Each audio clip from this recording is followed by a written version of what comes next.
Entonces, como la palabra de Dios es el germen que nos hace vivir eternamente y que nos hace vivir para siempre a todos los creyentes, pero con mucha más razón a los ustedes sacerdotes y ustedes religiosas y los que nos siguen a través de las redes sociales. Entonces yo quiero hacerles la propuesta de la palabra de Dios, que está en Efesios capítulo 4, versículo 1. Allí vamos a leer una partecita y después pasamos a otro versículo por razones de tiempo, pero para ir examinando esas semillas del reino, ese germen inmortal que Dios nos deja a través de su palabra. Dale. Los exhorto, Los exhorto, les invito, les animo. ¿A qué? los exhorto, pues yo, prisionero por el Señor. Pablo no se presenta así como algo muy gustoso, ¿no? Prisionero, ¿quién quiere ir a la cárcel? ¿Quién quiere estar en la cárcel? Prisionero por el Señor, lo metieron en la cárcel. Por el Señor estaba preso, pero él feliz en la cárcel. Y desde la cárcel decía, los exhorto yo, que estoy en la cárcel. O sea, ni en la cárcel le robaron a Pablo la palabra de Dios, ni en la cárcel le robaron la fe, ni en la cárcel le robaron la esperanza. O sea que Pablo está mostrando con claridad que verdaderamente había nacido del germen de la palabra de Dios. Que lo tenían en la cárcel y eso a él le importaba un comino. Imagínense ustedes yo metido en la cárcel, Dios mío santo. Qué desgracia más grande. Nos agarra la depre y nos agarra, hasta loco nos volvemos allá en la cárcel. ¿Y qué dirá la gente? Y tantas cosas. El miedo, el terror que le tenemos a la cárcel. Pues bueno, Pablo dice, yo, prisionero del Señor, los exhorto, ¿a qué? A que vivan de una manera digna. A que vivan de una manera digna. O sea, a los sacerdotes, a las religiosas, a los cristianos, a los creyentes. Pablo dice, vamos a vivir de una manera digna. O sea, digna en cuanto a qué. Dale a ver. De la vocación con que han sido llamados. Ahí está. Hay que vivir coherentes en la vocación que hemos sido llamados. Dios nos ha llamado. Ustedes no están aquí por casualidad. A cada uno nos ha llamado en el trabajo que estamos, a los que nos siguen a través de las redes sociales, a cada uno Dios le ha llamado, no puede decir que no. Estamos cada uno donde deberíamos estar. Pero ojo, a la vocación que hemos sido llamados, ya recuerdan la primera de Pedro, ¿no? Que leímos, ¿no? 1:15. Sean santos como yo soy santo, porque esa es la vocación a la que hemos sido llamados. Y entonces vamos a vivir de acuerdo, coherente, a la vocación a la que hemos sido llamados. Todos podemos ser santos. Ustedes religiosas, nosotros sacerdotes, ustedes los laicos, todos podemos ser santos. ¿Haciendo qué? ¿Cosas extraordinarias? ¿No? Extraordinariamente bien lo que tenemos que hacer. ¿Cómo somos santos? Pues simplemente dejándonos guiar por la palabra de Dios y transitando por esa palabra. Obedeciendo esa palabra, purificándonos con la obediencia. Obedeciendo esa palabra. La palabra de Dios nos purifica. Cuando obedecemos esa palabra, nos purifica. ¿Por qué nos purifica? Porque dejamos a un lado mi yo, mi forma de ser, para actuar según el tú, que es Dios, y hacer su voluntad. Y así nos santificamos. Entonces, vamos a vivir coherentes a la vocación que hemos sido llamados. Siga. Con toda humildad. Aquí está. La vocación a la santidad conlleva humildad. ¿Se acuerdan cuál fue el pecado del diablo? Lo contrario a la humildad, la soberbia. Yo nunca lo había escuchado, pero el día que lo escuché casi me muero de emoción. El Papa Francisco dijo, los dos pecados más grandes. Y dijo, el pecado más grande es la soberbia. Y el otro pecado más grande es el rencor. Y no se equivocó, porque eso está escrito en la palabra de Dios. Y yo nunca lo había escuchado, nunca. Y lo escuché del Papa, yo dije, bárbaro. Porque el diablo, siendo un ángel de luz, Luzbel, dejó de ser ángel de luz y pasó a ser ángel de las tinieblas. castigado al infierno por la soberbia. Entonces, ¿será un pecado grande o no será? Claro, es el pecado más grande. Y el otro pecado es el odio, porque va contra el amor. Pero entonces aquí estamos en que dice, bueno, vivan conforme a la vocación a que han sido llamados. ¿No saben cómo tienen que vivir? Pues yo se lo voy a explicar. ¿Otra vez? Con toda humildad. O sea que no puede existir un sacerdote soberbio. Aquí entre nos. No debería existir un obispo soberbio. Pero no se lo vayan a contar. Porque como el que es soberbio se pone bravo por lo que yo estoy diciendo. Ahí listo. Señor obispo, si usted me ve este video y se pone molesto, usted es soberbio. Señor sacerdote, si usted ve este video y se pone molesto, es soberbio. O sea, la persona que no acepta que se le digan las cosas, que no acepta la palabra del Señor, que se molesta porque le dicen la palabra de Dios, porque le corrigen, es un soberbio. Si corregir es una obra de caridad, no dicen en las obras de misericordia corregir a la persona que se equivoca, es una obra de misericordia. Y el humilde se deja corregir. Entonces aquí, en esta comunidad donde ustedes viven, si quieren ser humildes, déjense corregir. Hermanas, nunca se molesten cuando las corrijan. Más bien denle gracias a Dios porque el que corrige le está quitando lo malo para que usted sea mejor. Eso es para agarrarlo, darle un abrazo, un beso y un mordisco en el pescuezo. ¡Oh, no! Claro que sí. Es de agradecer que alguien nos corrija. Y el humilde baja la cabeza. El hombre más humilde que ha pisado esta tierra es Jesús de Nazaret. Y fue humilde porque fue obediente hasta la muerte y muerte de cruz. Y por eso Dios lo exaltó y le dio el nombre que está sobre todo nombre. Y fue humilde porque fue como cordero llevado al matadero, enmudecía y no abría la boca. Cuando lo golpeaban, cuando lo insultaban, fue humilde. Entonces, la humildad nos lleva a nosotros a dejarnos corregir. La humildad nos lleva a nosotros a dejarnos insultar, a dejarnos calumniar, a aprender que perdiendo también se gana, pero no por masoquista. Porque por masoquista es, ¿qué más? Me toca que aguantarlo, o me toca que aguantarla, porque ¿qué más? Si no me sacan de aquí. Eso es masoquista. Pero por amor es otra cosa. Tengo que aguantarlo. Si fuera por mí, lo volvería a picadillo y lo tiro al mar. Pero por ti, Señor, porque te amo, porque creo en tu palabra, me la calo. O me lo calo. Porque es que mientras hayan gente compartiendo con nosotros, siempre habrá alguien que nos santifique. Eso no puede dejar de existir. En toda congregación debe existir alguien que quiera ser santo y otro que lo quiera santificar. Pero si no, ¿cómo va a ser santo? Para que sea humilde tiene que haber un soberbio que lo humille. Claro. Entonces, bueno, cada uno hace su papel. Y por eso es que tenemos que revisar con lupa cuál es la vocación a la que yo he sido llamado. ¿Quiero corregir o no quiero corregir? ¿Quiero crecer o no quiero crecer? Y San Pablo entonces, para que ninguno nos dejemos llevar por la soberbia, dice, sean humildes. Los exhorto yo que estoy en la cárcel. Y yo que estoy en la cárcel por Cristo y que he vivido el Evangelio, les exhorto a vivir en la humildad. Repite, sigue, Padre. Con toda humildad, mansedumbre. Mansedumbre, aquí. La humildad y manso. ¿Se acuerdan que Jesús dijo? Los envío como ovejas en medio de lobos. ¿Quiénes son los mansos? ¿Los lobos o las ovejas? Pero Jesucristo dijo, yo los envío, pero habrá lobos y ovejas. Ustedes no renuncien a ser ovejas, pero siempre habrá lobos. Y esto es lo que usted y yo tenemos que examinar siempre. Como cristiano, ¿yo soy oveja o soy lobo?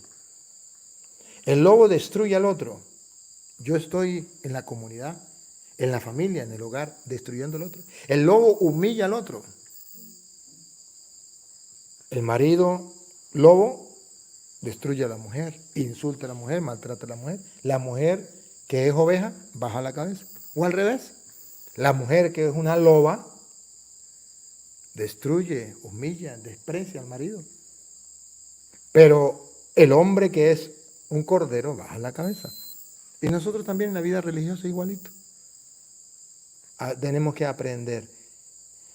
Si buscamos los bienes de arriba, si queremos gozar de la dulzura del Señor por años sin término, si hemos muerto con Cristo y resucitamos con Cristo y anhelamos las cosas de arriba, seamos humildes, mansos, bajemos la cabeza.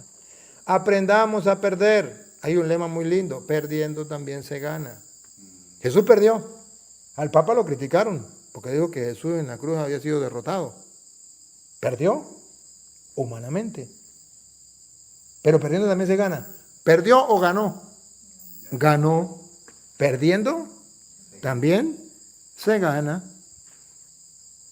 Pareció ser derrotado, pero ganó. Venció la muerte. Superó todo eso. ¿No es un ejemplo para nosotros? Claro. Que en un momento piensa la gente que fuimos derrotados, que ya, sí, pero hemos vencido con Cristo. Sigue. Y paciencia. Y la ciencia de la paz. La ciencia de la paz es que yo sea capaz de tener la capacidad, la ciencia, para no molestarme por lo que el otro me diga, por lo que el otro me haga. Tengo ciencia para ser capaz de no molestarme por lo que el otro me diga. Esa es la ciencia de la paz. Paciencia. La ciencia de la paz. ¿Tengo la ciencia de la paz o me falta la ciencia de la paz? Cualquier cosita que me digan, ya me altero, me enfurezco y le miento la madre al otro. Porque en la vida religiosa también hay gente grosera. Ustedes no, los que no vinieron. Pero los hay. Y eso no es cristiano. Y eso no es cristiano. Sigue. Soportándose. Ah, bárbaro. ¿Otra vez? Soportándose. Ah, bárbaro. Esa palabra es clave. ¿Sabe qué significa soportar? Me cae gordo, me cae pesado, no es santo de mi devoción, me hace la guerra. ¿Qué hago? ¿Lo elimino? ¿Qué hago? ¿Me voy en contra de él? ¿Qué hago? ¿Lo malpongo? ¿Qué hago? ¿Lo insulto? ¿Lo calumnio? ¿Le hago el cajón? No. Si buscamos los bienes de arriba donde está Cristo, si anhelamos la vida eterna, vivir con Él y gozar de las dulzuras del cielo, necesitamos obligatoriamente soportarnos. Que el Padre tiene sus defectos y en vez de criticarlo, en vez de hundirlo, en vez de insultarlo, lo soporto. ¿Por qué lo soporto? Porque yo no lo puedo cambiar. ¿Entiendes? Yo no lo puedo cambiar. Si fuera de mi parte cambiarlo, yo lo cambiaría. A ver, como por arte de magia. Una varita mágica, vamos a cambiarlo. No se puede. Entonces lo soporto. Es que yo, mire, yo estoy en esta comunidad o en aquella comunidad, o yo soy de este grupo de apostolado, o yo estoy con esta familia. Pero yo, si estuviera en aquella familia, yo sería feliz. Mentira. Si yo estuviera con aquellos compañeros de trabajo, yo sería feliz. Si yo estuviera viviendo con aquellos otros sacerdotes, con aquellas otras religiones, yo sería feliz. Mentiras. La felicidad no está en vivir en el otro, con las otras personas. La felicidad está en sabernos soportar, aunque me caiga gordo, pesado, o aunque no me guste, aunque me caiga como me caiga. Lo soporto. La capacidad de soportar se llama caridad. ¿No lo dice la obra de misericordia? Soportar o sufrir con paciencia los defectos de los demás. Ahí está el camino. Ahí está el camino. Entonces el secreto no está que nos unamos todos los perfectos y que no tengamos errores y caminemos hacia el cielo todos los días volando en el aire. No, así no es. Es que nos unamos los que queremos renacer del germen imperecedero de la vida eterna, que buscamos la santidad, que sabemos que esa es la vocación y la anhelamos, y entonces nos vamos soportando en el camino de la vida. Hoy el Padre me soporta a mí y mañana que yo amanecí con los trapos al revés, Él me soporta a mí. Yo lo soporto a Él y Él me soporta a mí. Un día Él a mí y un día yo a Él. Porque siempre vamos a fallar. Hoy le tocó fallar a Él, yo lo soporto. Hoy me tocó fallar a mí, Él me soporta.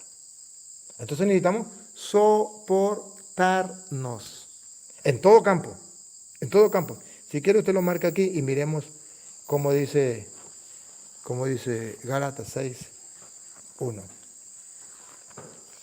En ese soportarnos. Hermanos, si alguno es sorprendido en alguna falta, En alguna falta, ¿no? ¿Qué tenemos que hacer? ¿Destruirlo, acabarlo o soportarlo? Si alguno, aquí está claro, entonces la palabra de Dios nos va iluminando, nos va dando rayos de luz. Si el marido encontró a la mujer en una falla, o la mujer al marido, o el papá al hijo, o el hijo al papá, o el hermano a la hermana, o el vecino a la vecina, lo encontró cometiendo algún error. ¿Cómo es? ¿Otra vez? hermanos, si alguno es sorprendido en alguna falta, Sigan. ustedes, los espirituales, Bárbaro.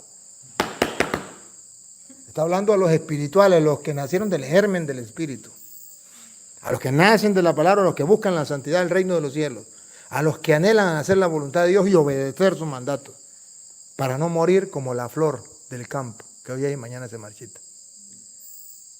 ¿Qué tenemos que hacer? Si encontramos a alguien que falló. ¿Otra vez? si alguno es sorprendido en alguna falta, ustedes, los espirituales, ¿Qué tenemos que hacer? corríjanlo con espíritu de mansedumbre. Bárbaro. Padres y religiosas y hermanos todos que nos siguen a través de las redes sociales. Eso pasó de moda en la iglesia. Desgraciadamente, eso no existe. Y se lo digo yo que recorro el mundo. No, mentira, no lo voy a exagerar. Un 80% no se está viviendo entre los cristianos. Entre los sacerdotes mismos, entre los obispos mismos, entre los cristianos, a mí qué me importa. Cualquier cristiano que sea. Eso no se está haciendo. Soportar los defectos de los demás. Mirar a una persona, a un hermano sacerdote, a un hermano obispo, a un hermano laico, quien sea que falló. ¿Qué hacemos nosotros? Abrimos un hueco, lo enterramos vivo, lo tapamos y nos le montamos encima. ¿O no? Eso lo hacen los obispos. Eso lo hacen los curas, las monas, y lo hacen los laicos. Pero dice, esos son los que son carnales. Pero nosotros los espirituales, que se supone que son ustedes y yo, nosotros los espirituales, ¿cómo es? Corríjanlo con espíritu de mansedumbre. Los espirituales, los carnales no perdonan. Al escarnio público. ¿Qué oportunidad le vamos a dar a ese? Ese no le da oportunidad. Ese hay que destruirlo. Ese es así, ese ya no cambia. Así muere. Porque la gente dejó de ser espiritual. Pero nosotros los espirituales debemos corregirlo con mansedumbre. Y con mansedumbre significa con sencillez, con humildad, con caridad, corregirlo, decirle las cosas. Eso ya no. Eso ya no. Fíjense que cuando un sacerdote falla, ¿qué dice la gente? Eso se veía venir. Y el sacerdote se retira. Yo ya sabía, ya por los caminos donde andaba, pero usted lo corrigió. No. Pero usted dijo algo, sí, yo le dije a la comunidad. ¿A la comunidad? No, así no es. Pero si ustedes viven en comunidad, mediten este pasaje. A ver si son espirituales o son carnales. Obispos, no se molesten conmigo. Revisen si ustedes son espirituales o carnales. ¿Cómo están tratando a sus fieles? ¿Cómo están tratando a sus sacerdotes? Sacerdotes, ¿cómo están tratando a sus fieles? Laicos, ¿cómo se están tratando de ustedes mismos? ¿Cómo están tratando contra sus pastores? ¿Son espirituales o carnales? Padre, lea donde dice los espirituales. los espirituales, corríjanlo con espíritu de mansedumbre y cuídate de ti mismo, pues también tú puedes ser tentado. Naguará. Los espirituales somos conscientes, decía San Agustín, no hay pecado que haya cometido un ser humano en este mundo que no lo pueda cometer yo, que no lo pueda cometer tú. No hay pecado. Entonces los espirituales somos conscientes que todos estamos hechos del mismo material y que vamos luchando y que esa persona falló no por maldad, falló porque se equivocó. ¿Qué necesita una mano amiga? ¿Cuándo necesitamos los amigos? Cuando nos caemos. Ahí necesitamos los amigos.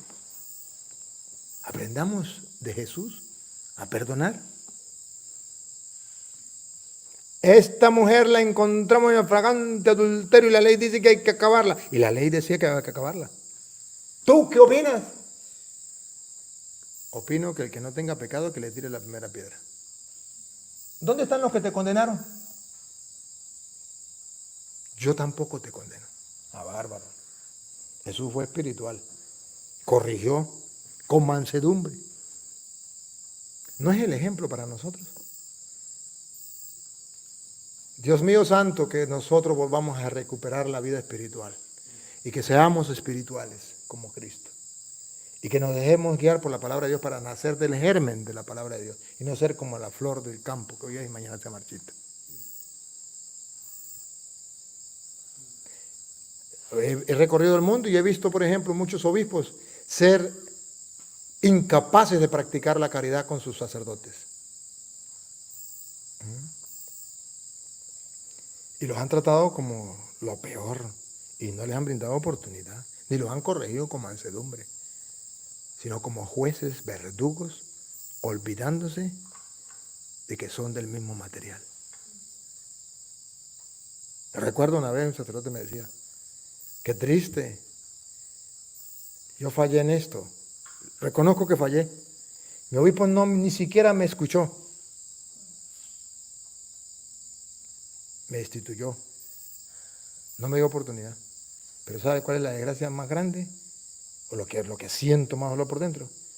Que él trabajó donde yo vivo, cuando él, antes de ser obispo. Y hizo algo peor que yo. Y yo lo sé. Y mi familia lo sabe. Y él que lo cometió y que falló no fue capaz de tener compasión conmigo. Como el Evangelio, porque mira la basura, o el patrón también. ¿Por qué mira la basura que tiene tu hermano y no mira la viga que tiene en el tuyo? Ah, si este te perdonó tanto, ¿por qué no? Si yo te perdoné tanto, ¿por qué no perdonaste a tu hermano también? Hermano, ¿se da cuenta cómo no somos espirituales, sino carnales? Yo quisiera que ustedes al menos, aquí ya que ustedes no tienen contaminación de afuera, vívanlo, créanlo, disfrútenlo, pónganlo en práctica entre ustedes. Que los demás no lo pongan en práctica, a mí qué me importa, pero pónganlo en práctica entre ustedes. Es palabra de Dios, y lo está leyendo el Padre, no lo estoy inventando yo. Sigue. Ayúdense mutuamente. Ayúdense, ¿se dan cuenta? La idea no es matar al otro, acabar al otro. ¿Quiere que arranquemos la cizaña? No, porque puede ser que arranquen el trigo. ¿Qué significa eso?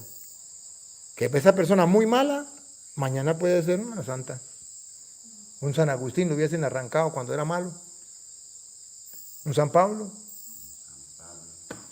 ¿Qué hacemos? Entonces, ayudémonos. Y cuando corregimos al hermano, nos ayudamos.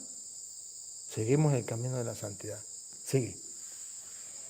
Ayúdense mutuamente a llevar sus cargas. Es una carga. El pecado de cada uno es un peso, es una carga. ¿Por qué no nos ayudamos? ¿Por qué montamos más carga encima? ¿Cuánto está sufriendo esa persona por ese pecado? Por esa debilidad, por esa fragilidad que tiene. ¿Por qué no le ayudamos? ¿Por qué lo juzgamos y lo condenamos? Falta de caridad. Ah, porque el mundo actúa así, ese es el mundo. Pero ¿y qué pide Dios? Perdona y serás perdonado. Con la vara que midas, no hagas a otro lo que no quieras. Sigue. Y a llevar sus cargas y cumplan así la ley de Cristo. ¿Qué es lo que no entienden de ahí? Otra vez. Y cumplan así la ley de Cristo. ¿Es un invento del Padre Toro? No, es la ley, ordenanza, mandato de Cristo. Punto. He dicho caso cerrado. Y si es un mandato, y si es una ley de Cristo, ¿por qué no la cumplimos? Porque no tenemos tiempo para reflexionar. Porque no hemos nacido del germen de la palabra de Dios. Entonces, ¿para dónde va Vicente? Para allá dónde va la gente. Actuamos igualitico a los demás. Sigue. Porque si alguno se imagina ser algo, no siendo nada, se engaña a sí mismo. Examine cada cual su propia conducta y entonces tendrá en sí solo motivos de gloriarse y no en otros. Muy bien. Entonces, tenemos que examinarnos para darnos cuenta que si a la otra persona ha fallado, nosotros también. A lo mejor el otro falló en otro pecado distinto a nosotros. Porque cada uno tiene su propio pecado distinto. Y lucha contra su propio pecado.